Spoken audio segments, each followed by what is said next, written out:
Fala, meu povo! Tudo certo? Eu sei que você sentiu falta dessa introdução no vídeo passado, pois eu tô lá de volta, mas eu vou deixar a brincadeira só para esse começo de vídeo, porque o assunto que a gente vai falar hoje é um pouco mais delicado.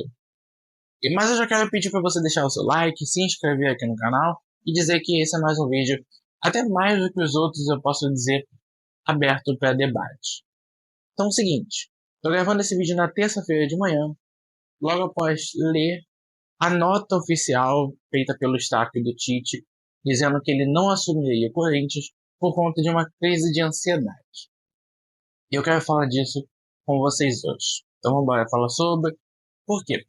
Tite está desempregado desde quando saiu do Flamengo, foi substituído pelo Felipe Luiz, depois de um trabalho bem inferior aos últimos que ele fez, e reassumiria uma equipe, a equipe da qual ele tem a maior paixão por parte dos torcedores, a equipe do qual ele é ídolo de fato, como treinador, e melou por conta dessa crise de ansiedade.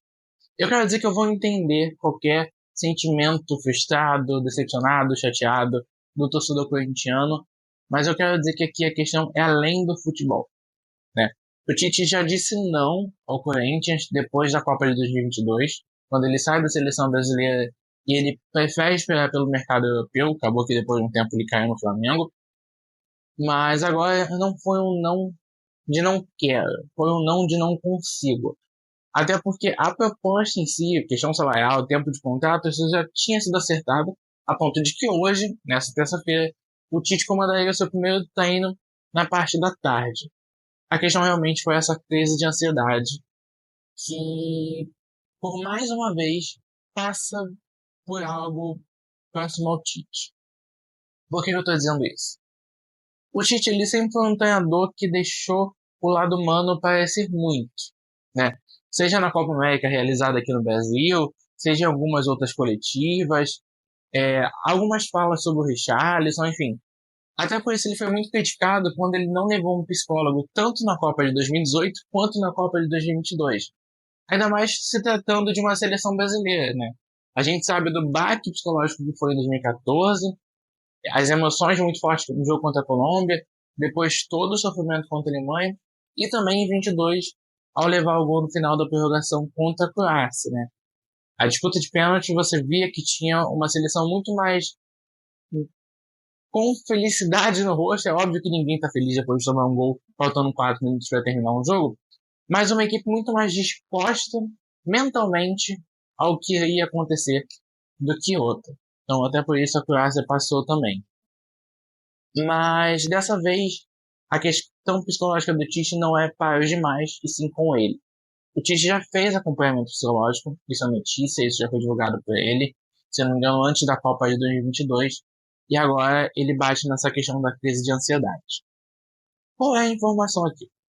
A informação é que o Tite sofreu uma crise de ansiedade nessa noite, madrugada de segunda para terça, e isso assustou algumas pessoas da família, e até por isso o Matheus ligou para a diretoria do Corinthians para avisar que a negociação não seria feita, e nessa manhã de terça, tanto o staff do Tite quanto a assessoria do Corinthians liberaram uma nota dizendo que as negociações estariam interrompidas.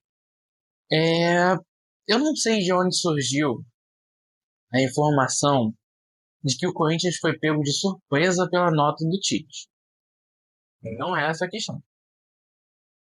Houve sim um telefonema dizendo que a negociação não aconteceria por conta dessa crise de ansiedade. Não foi a nota do Tite nessa manhã de terça-feira, da assessoria dele, do staff dele, que fez com que o Corinthians descobrisse a situação. Não foi isso que aconteceu. Então eu não sei de onde, eu não sei se alguém só inventou para proteger o Corinthians, porque o Corinthians não é o culpado dessa situação de forma alguma, mas o Tite também não é. Eu não sei se foi uma tentativa de prejudicar, enfim. Isso foi falado, isso foi acordado entre as duas partes antes de ser levado ao público pelas redes sociais. Mas acaba sendo uma certa decepção para a torcida corintiana, que realmente esperava ele. Tem ele como talvez o maior treinador da história do clube, ou pelo menos com certeza um dos maiores. E não vai ter o Adenor comandando a equipe por mais uma vez. Saindo um pouquinho do futebol, a gente tá um pouco mais aberto, mas nem tanto para falar dessa questão. A gente sabe que muitos jogadores já têm uma busca, um acompanhamento psicológico, né?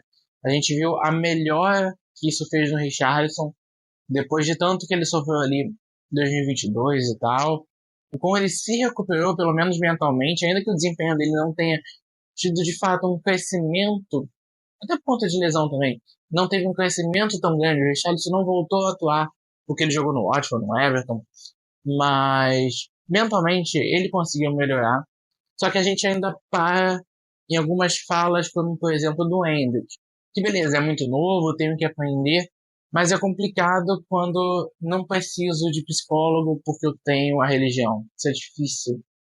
Isso ainda é um paradigma muito complicado. E não é só a questão da religião. É a questão muito da masculinidade, é a questão muito do discurso velho de futebol isso aí, que nos anos 90 não sei o quê. Gente, não é assim. Não é assim. Se a gente fala da queda da seleção brasileira, mas a gente consegue falar também do quão bem. É complicado eu meter o Palmeiras no meio do vídeo que era pra ser sobre o Corinthians e Tite, mas se a gente consegue falar bem das voltas por cima que o Palmeiras dá, é muito pelo acompanhamento psicológico do que o Abel faz com o jogador. A gente está num momento do futebol em que isso é necessário. Tão necessário quanto outras áreas da medicina, da educação física dentro de um clube, a psicologia é.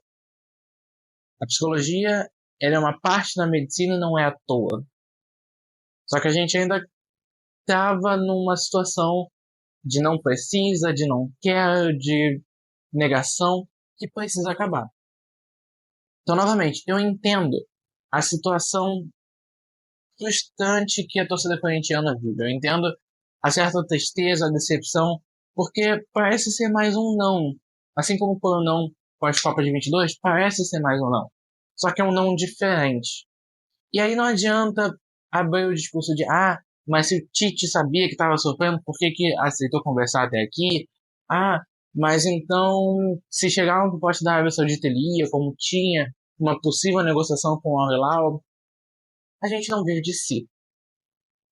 A gente não vive de si. Esse é o primeiro fato. Mas o segundo fato é que a crise de ansiedade ela só vem. Gente. Ela só vem. E não dá pra o Tite prever nem quando, nem como ela vem. Isso é sério.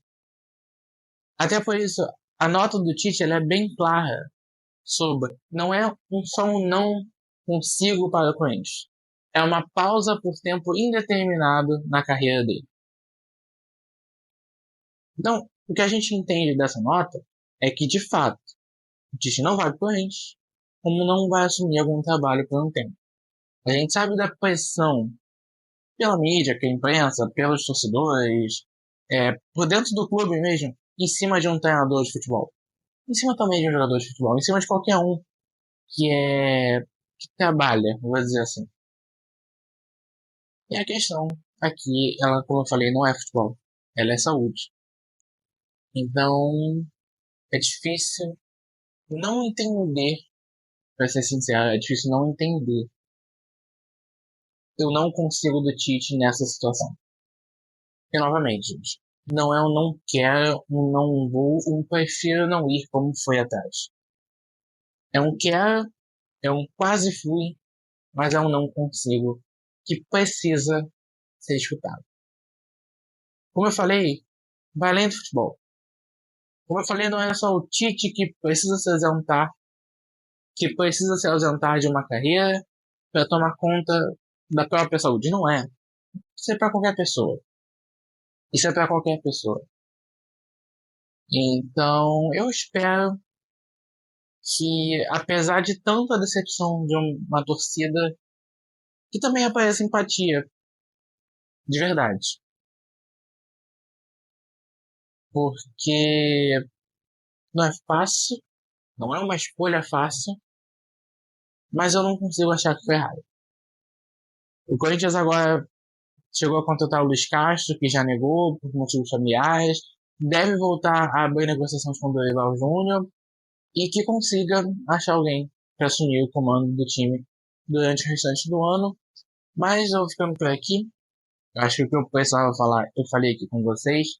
Que vocês realmente entendam a diferença de um não quero com não consigo e que a saúde ela precisa estar em primeiro lugar. Se você gostou do vídeo, não esqueça de deixar o seu like, se inscrever no canal. Como eu falei no começo, estejam abertos a comentar aqui. Vou ficando por aqui. Fui.